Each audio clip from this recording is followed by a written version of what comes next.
منظمة أكون الدولية لذوي الإعاقة البصرية تقدم ليش ملبكة ومحتارة؟ مش عارفة شو أطبخ يا جارة. بدك أكلة شهية وتسمعي معلومة مفيدة؟ تابعينا في مطبخ أكون.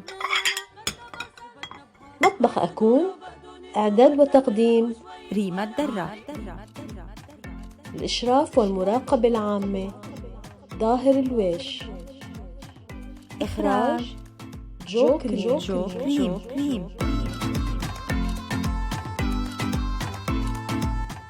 أهلا وسهلا فيكم أعزائي المستمعين، وما كنتوا عم تحضرونا إن شاء الله تكونوا بخير وبصحة. اليوم رح أطير أنا وأنتو على السودان لنتعرف على الأكلات المشهورة والمميزة بالسودان.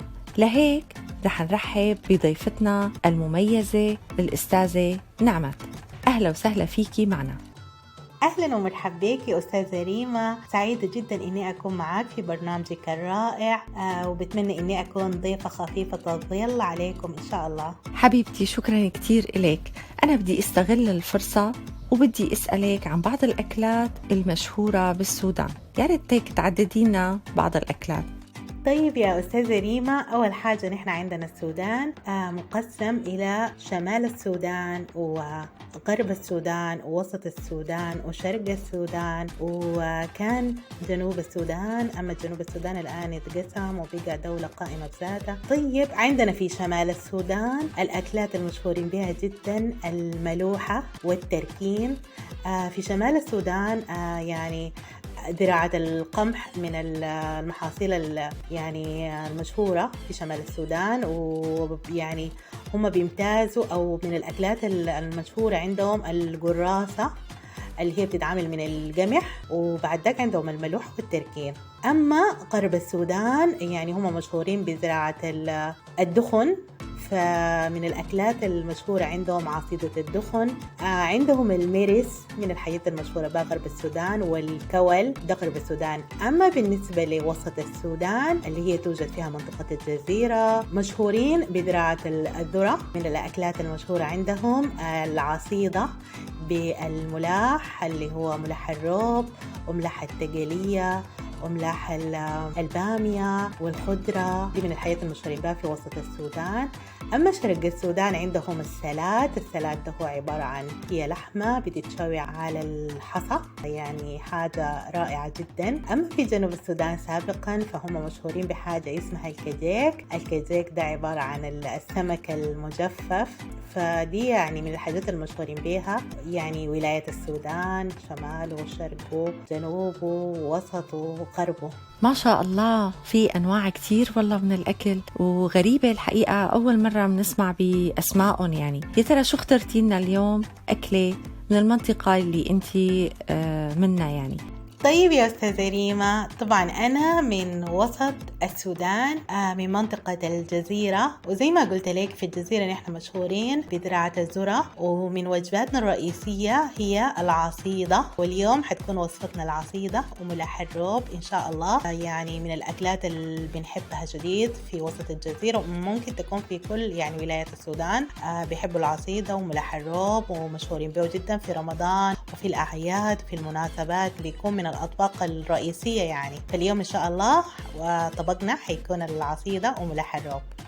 لكن هلأ المايك معك يا أستاذة نعمة لحتى نسمع منك وصفة هالأكلة الطيبة.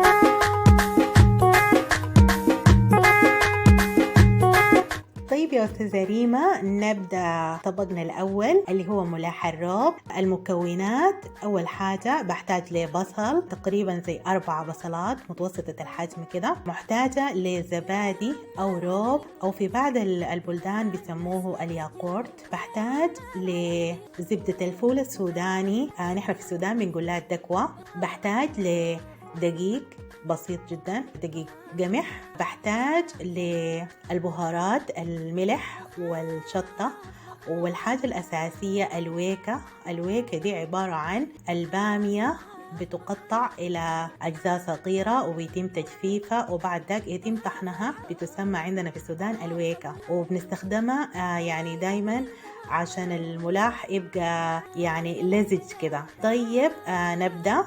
أول حاجة بنخد زيت على الحلة أو الإناء اللي أنا هعمل فيه الملاح بتاعي، وبعد ذاك أقطع البصل لشرائح وأبدأ أقلب البصل لحد ما يعني البصل يبقى لونه أحمر أو ذهبي. بعد ذاك بقوم بطلعه من الزيت وأخده على أخليه يبرد شوية، أخده على الخلاطة. أقوم أجيب الزبادي بتاعي أو الروب أكبه على الخلاطة أيضا. بعد ذاك أجيب زبدة الفول السوداني أو الدكوة عندنا في السودان، أخدتها أيضا على الخلاطة. بعد ذاك أجيب معلقتين من دقيق القمح أكبها برضو في الخلاط. بعد ذاك أجيب بهاراتي اللي هي الملح والشطة، ممكن استخدم الشطة الخضراء أو الحمراء. بعد ذاك أشغل الخلاطة بتاعتي، أخلط المكونات دي كلها مع بعض. بعدها أرجعها في الإناء في النار، أخدها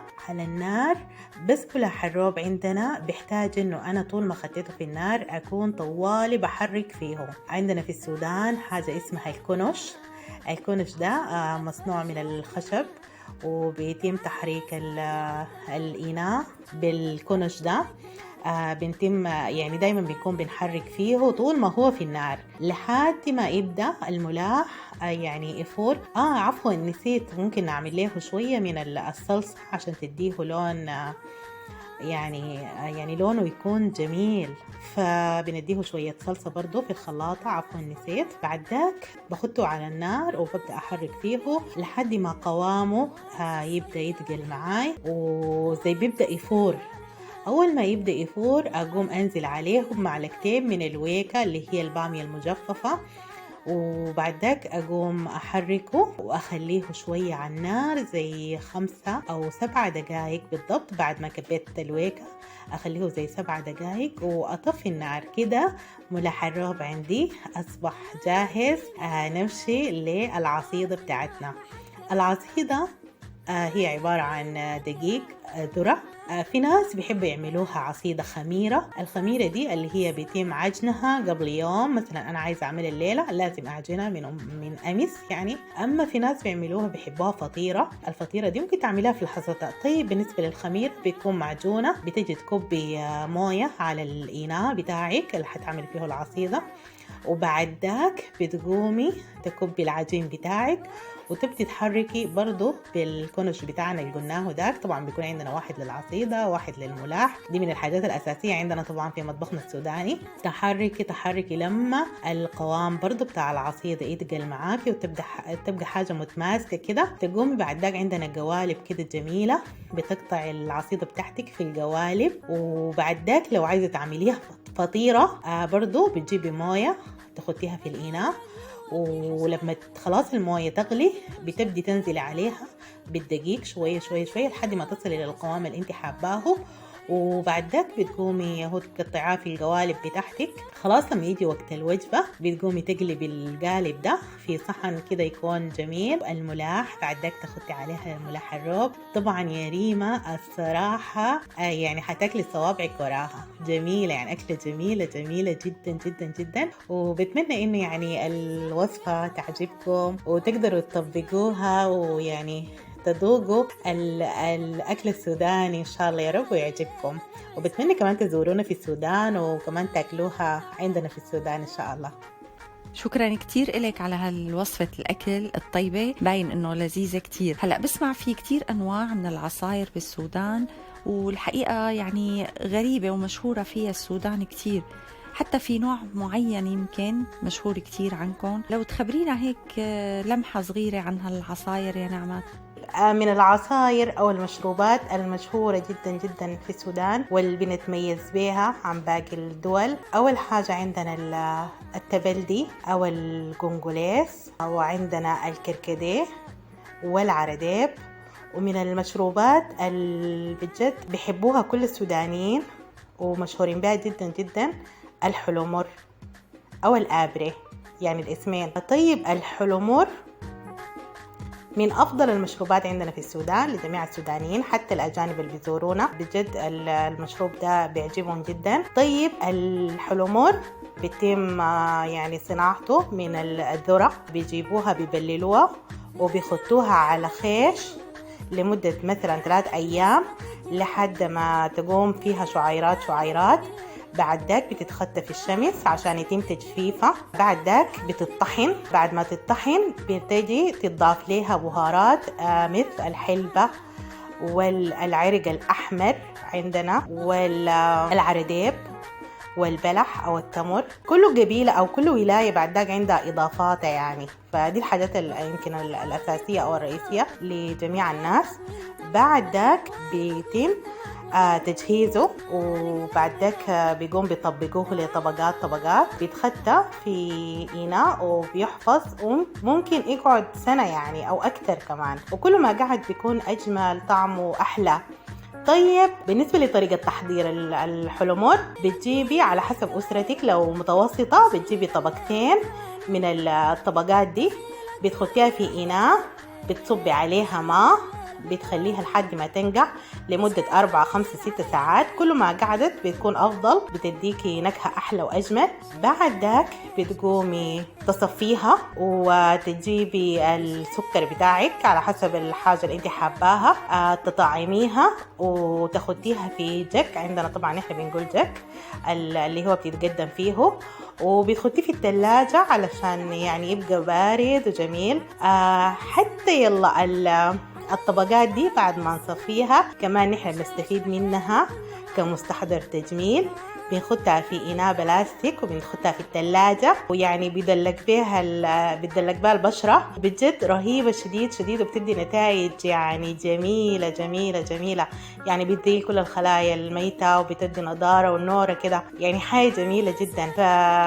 يعني دي من الحاجات المشهورة جدا والمشروبات المفضلة عندنا في السودان. تسلم ايدك يا نعمات، يا عيني شو هالعصير اللي مبين لذيذ كتير ومفيد كتير، والفائدة مضاعفة انه كمان منيح للبشرة. اكيد صديقاتنا المستمعات رح ينبسطوا كتير بهالنصيحة اللي اعطيتيهم اياها.